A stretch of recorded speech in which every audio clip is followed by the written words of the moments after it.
say that anybody can actually do a PhD. Okay, but it's not for everyone because, like, you can just find a job that is more promising than doing that.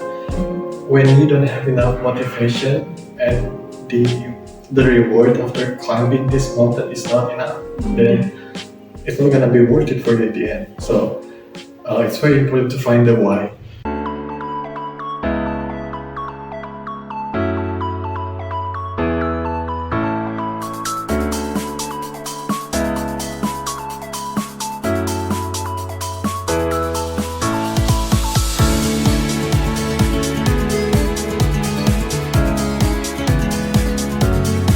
Hello and welcome back to the Balance It podcast.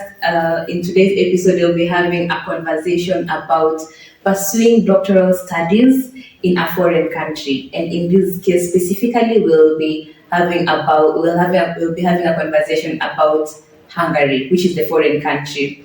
And in today's episode, we are honored to have a guest who is a doctoral student pursuing his studies in Hungary. And we are here to get to just understand his experiences in Hungary, his experiences as a PhD student in Hungary. And welcome very much, Kevin, to the episode. We are super glad to have you. Thank you so much for having me. Yes, and maybe you can just introduce yourself. I've already said that you're pursuing PhD, but you can hear it from your own mouth and something else that you would want us to know about you. So, hi everyone, my name is Kevin. I'm currently studying in the cognitive psychology program, focusing in health psychology research. I know it's cognitive health psychology, kind of complicated. So yeah, and I'm in the second year. Glad to see you all. That's really nice. And just to enable us to warm up a bit before we start the episode, we're going to have some quick fire questions. And would you rather choose dusk or dawn? I think dawn. It's kind of romantic to spend your time at the beginning of the day with someone that you love. Wow. I feel like we need to call him back one of these days. Definitely. Other than studies because. Anyway, secondly, would you rather choose a polar country or a tropical country? Since I originally come from a tropical country, so I will choose that. I'm more familiar and I love it. Yeah. Wow. And lastly, what's your dream vehicle or dream car? Well, I think that will be limousine because I like classy kind of thing. Although I know I can't afford it. I mean, maybe some of you will give me that. Manifesting. That's why it is a dream car. If your dream is not big that it scares you, then maybe you're not dreaming big enough. And that's really a good indication that you are dreaming really big enough. And yeah, it will come. I believe so.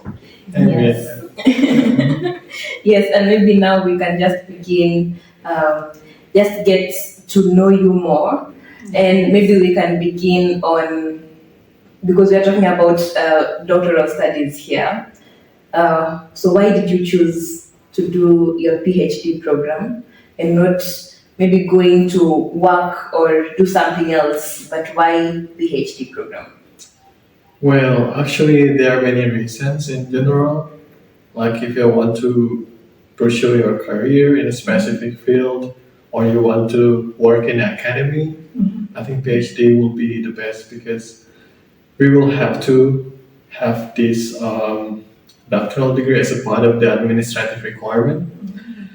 And for me personally, it's one of the reasons why I want to study in PhD because I love being in the classroom environment and engage with students, and I love to be a student as well.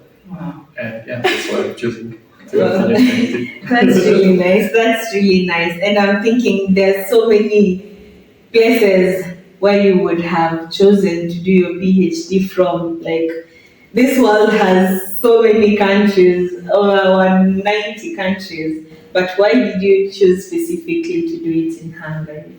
That's a good question. Although for me, it's more like I don't choose Hungary, Mhm. but it seems like Hungary is the only one that accepts me. Actually. So I was rejected by some other scholarship in Australia that I applied for, Yeah. and in Singapore. Yeah.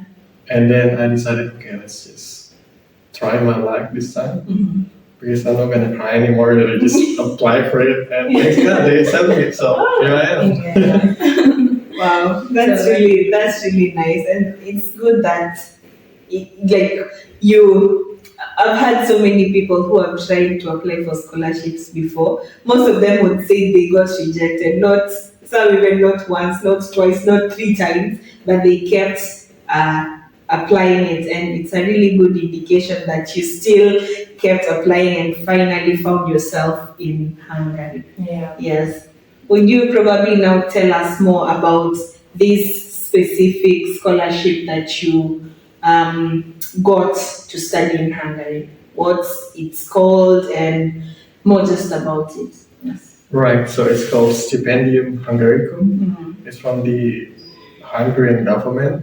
It offers to many countries that has a cooperation in the Ministry of Education, I guess. And in Indonesia, I applied for it, and they usually give 300 people of the kind of the maximum number of the participants that can get scholarships. And usually you will get the cover of tuition fee and then some living allowances monthly, and you will also get some dormitory, which is really nice. Yes. And they will also cover some research related activities. Yeah, and you've just talked about that. Maybe you can also talk about how your process was, and maybe the lessons that you learned when you were doing these scholarship applications. I know it was definitely, I'm sure there was some anxiety to it. And maybe you can just talk to us how your process was until you actually got the scholarship. Right. So it was, I think, last 2 years, and I applied for it. And they have some requirement, and you need to do it step by step, of course. The first one, what I did was searching for a supervisor because it took more than few months to get the email back from the supervisor, and then to get these correspondence processes to reply them and to answer these questions that they ask you, and then getting the letter of supervisors that we need. And the next one, I was working on the research plan. It should be the first one actually, but in my case, I kind of mess up, so it becomes the second one. And we need to prepare the objective. What do we want to study? Because that's the whole thing of the PhD program. What do we want to research? And a little bit maybe background, why, and then methodological part of it. What kind of method we want to use to get this data, and then the expected results, and the timeline at the end. And after that, I prepare for some other documents such as CV and the motivational letter and references, which are quite general in other scholarships. And then waiting for few interview.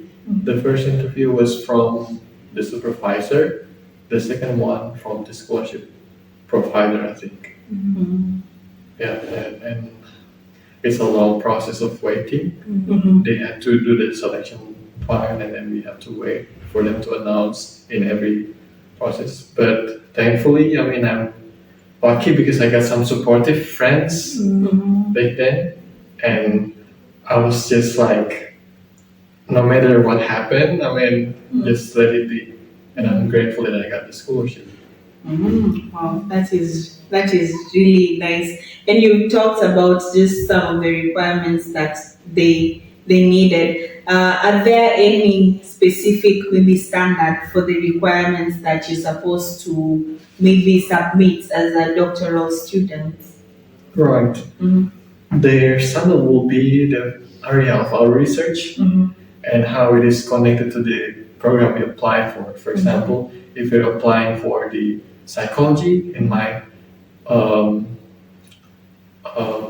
experience at the time, I was not from psychological department. I was from the nursing department. So the standard that they set is I had to somehow correlate my previous research experience as an assistant, for example, Yeah. into the psychological field, which was quite challenging. So if you guys want to apply for the PhD scholarship, just make sure you have this alignment between your previous maybe program that you studied before with the next program you want to pursue in your PhD. And just on the same, we also talked about things like the research proposal, the CV, and these are things that we actually know, but it's just that sometimes when we are applying, maybe because the reason why maybe you were rejected in the previous scholarship, it could be because of the documentations. So do you have any tips on how somebody, even if they are doing research on how to do these research proposals, the motivation letter, do you have any tips on what exactly they should look out for and what should be involved, what should be put into those requirements, documents? Okay, first of all, you need to make a checklist for that. So you need to make a checklist, for example, CV, SI, and everything. And then the second one, you need to start working on the one that will require more time because most of the applicants fail because the lack of document. Those documents are not complete in the due of the application, such as the supervisor approval or the research plan. The third one, I think having someone to help you to check it. I think it's very important to check any document. For example, when it comes to research proposal, if we have a friend in the particular field that is maybe more experienced than us, let him or let her to look at that. Maybe she can give some insight of it.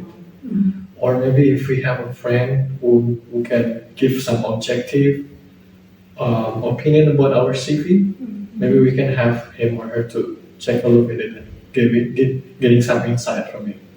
And I think the fourth one will be double check before you submit the application. Because there are some cases that my friend forgot one important document and it results in the failure of the scholarship. Oh, wow. And for the essay, I've seen most of the people, the essay, which I believe is also the motivation letter, right? I feel like most of the people do write, but sometimes people say maybe it wasn't compelling enough. So I don't know what tips you can advise our audiences or people who really want to pursue these PhDs in Hungary or in any other place to really write a compelling essay, because sometimes you really feel like you've actually put your best efforts and it's really compelling, but you don't understand why it didn't get the approval of maybe the selection panel or people who are shortlisting. So what specific tips would you maybe give on essays? All right, specifically in essay, I think that's a good question. So in my previous mistake, I didn't do enough research to put in my background. So when we want to conduct certain study in the PhD, we need to have relevant information of why it's needed, and then we put the references to support that.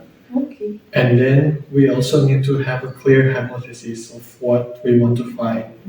And then the methodology should be as precise, as specific as possible, because if the examiner who are an expert in that field looking at that and they see there is no clarity and it's not practical, and maybe we will use the tool that doesn't even exist, so maybe it's not realistic enough for them, they will just exclude our paper from the list. And the next one will be the timeline. I think it's very important to put the expected time when it will be done in our essay. For example, maybe in 2025 we will be conducting this.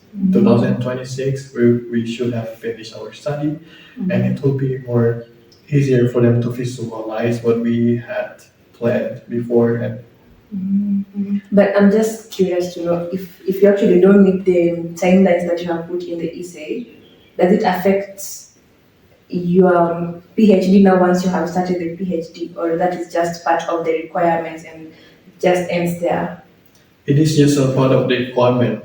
So sometimes there are some changes happening, and we will not go out according to the plan. Everything can happen. There will be like some errors or maybe some other external factors. So if we targeted 2 years in certain experiment but it doesn't work, we will need to do more, especially I think in biological life sciences, where they have to sit in the lab and work on a lot of experiments. They will need a lot of trials in that. And again, yeah, it's just the administration process, but once you are in it, it will be very depending on the situation. It can be very flexible. And just on the supervisor, you had mentioned like reaching out to a supervisor had taken quite a while for them to respond back. And I'm just curious to know like where are these spots, or what is actually the process of maybe me as a PhD let's say, who is maybe back in Kenya or Indonesia, who wants to now start looking for a supervisor. Where can I go and search for them, or should I just go on Google and search supervisor for this? Like if there are maybe sites or recommendations where someone can get the supervisor, maybe you can just take us through the process or what really worked for you while finding a supervisor. Yes. Right, to find a supervisor is also quite tricky. So first we need to know our own research that we want. For example, pain. And pain research, we will use the Google Scholar website and we will find pain, maybe some specific pain reduction using hypnosis, for example. And we will find this study and we will find this list of authors, first authors. That will be the potential supervisor because they're the expert in that field. And if you want to be more specific in Hungary, we will use the Hungary in the keyword as well. And there is this link, the doctor.hu, which refers to the supervisor list possible for us to reach when we want to apply for CPD Hungarikum, or we want to get the letter of supervisor in Hungarian institutions. And after that, we will so that which supervisor is actually expert in my field. And then we will have, for example, 5 experts. And we will review their papers. Which one is more relevant? We have 3. We have their email. We will try to contact them. And then in the email, I would say a little bit introduction of myself, what I want to do, and then what is the research maybe plan. It's a good way to submit or to attach the CV and the research plan. Why? Because the supervisors are usually very busy and they do not have a lot of time to review all of the documents. And if we put some details in it, it will give us some like added value. Okay. She is really ambitious and she's very passionate. And they will just say, okay, I will ask you about little details. If she gave us some correction like what my previous supervisor did to me, it will be a good thing because she replied. And it means that she wanted to supervise me, like indirectly. And that will be maybe 2-3 times reply processes until we get the letter of supervision. And as a PhD student as well, you said you like being a student. Very few people. But then people have different preferences. And as we were talking before the show, you mentioned that you are an educational assistant. Could you just take us through that journey, how you got to Hungary and now you became an educational assistant? Okay, so I was broke, guys, in the first years, I think. I spent too much and I didn't have a job at the time. So I was looking for some part-time job and I got this information in LinkedIn and Indeed. It's about freelance educational consultant kind of thing in Indonesian company. Should I mention the brand? Maybe I Yeah, should. you can. Okay. Yeah, it's okay because it might also help people who are looking for maybe a job. Yeah, so you can just mention the company, they can check. Okay, so it's called Scooters. Mhm. Maybe some Indonesian are familiar with, but I'm not sure in other countries because it doesn't have any like branch in other countries yet. And then they are open for like new vacancies, and then I applied for it. As long as we get this experience study abroad, they will be open for it. And it's actually a good thing because for me, besides it keeps me productive, we only have time when you're busy. Sometimes Yes. when we have a lot of free times, I become less productive. But when I have a lot of activities, I will set my schedule. I will do this kind of thing that I've never done before. I will be like very productive and super, I don't know, like super saiyan mode. So that helps a lot. And of course, this thing. Yeah. Really Motivation. motivation.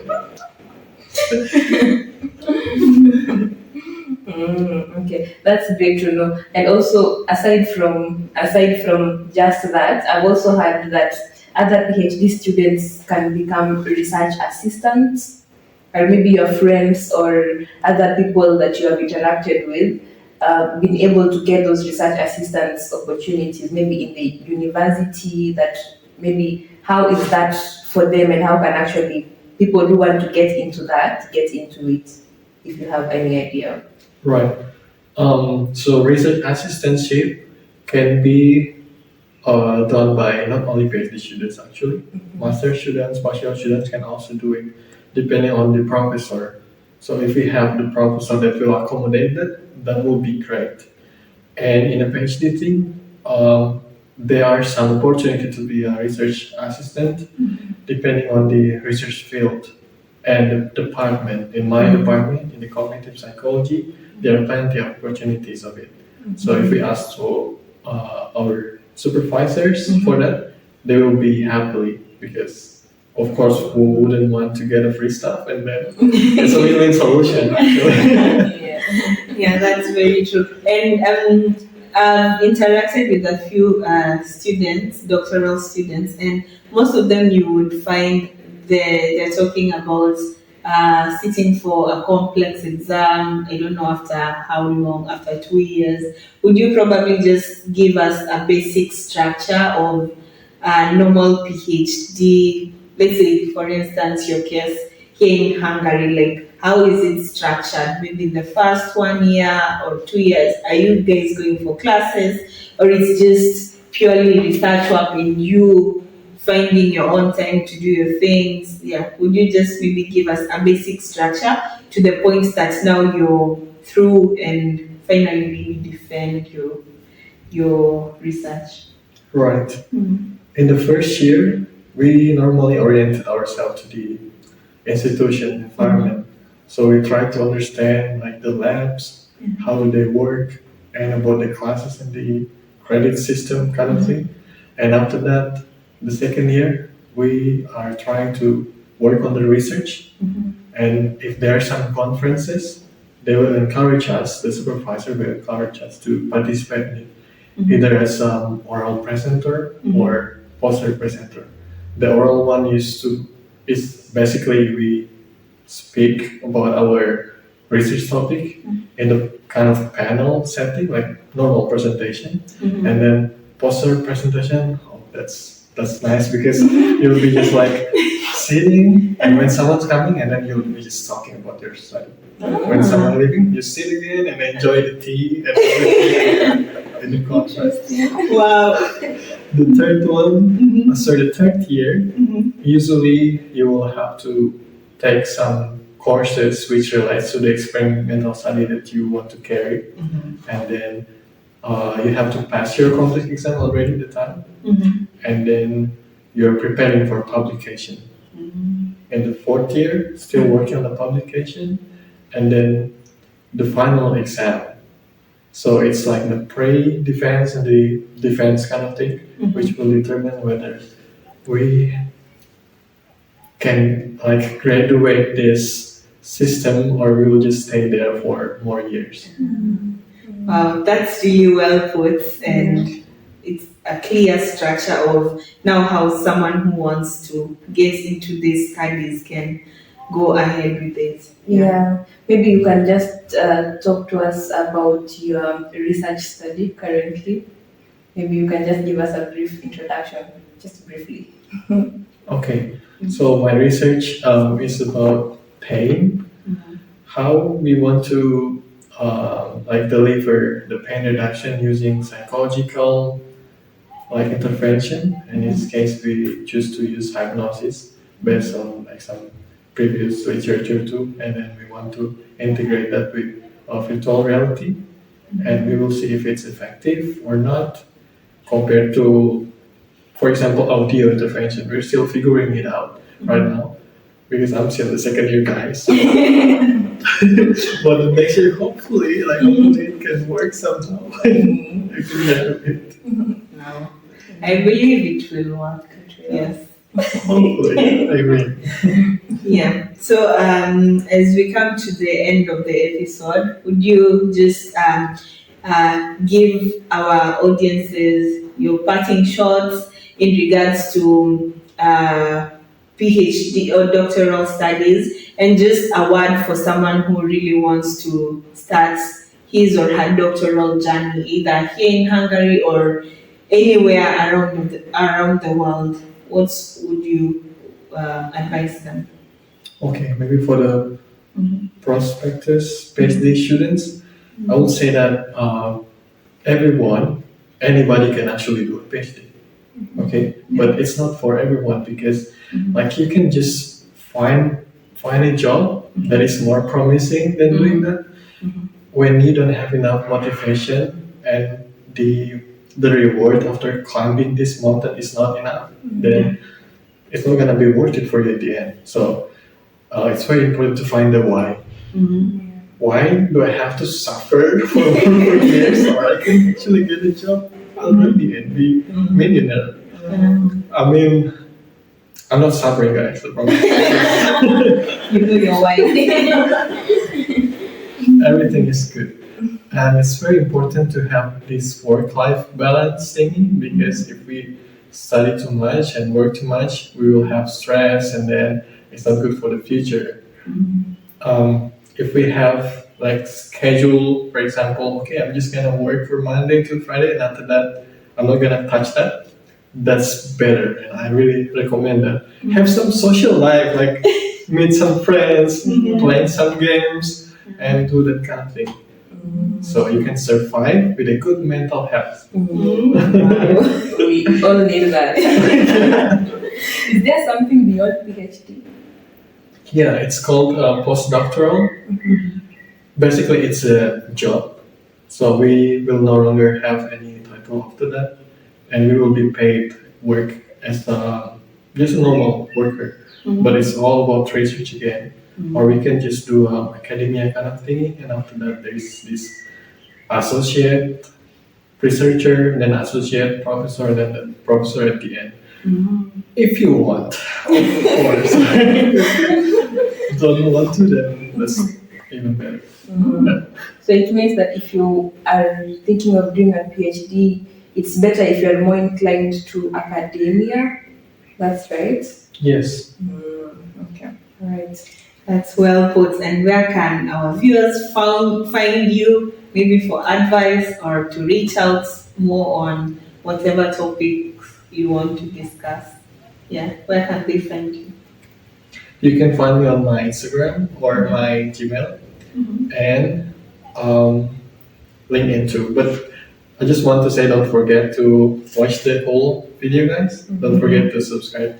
These girls are amazing. Yes. Thank you, that means a lot. Thank you so much. Yeah, thank you so much. And just as you've had our guests, you cannot fail us because it helps us to really transform lives through wellness. And until next time, bye.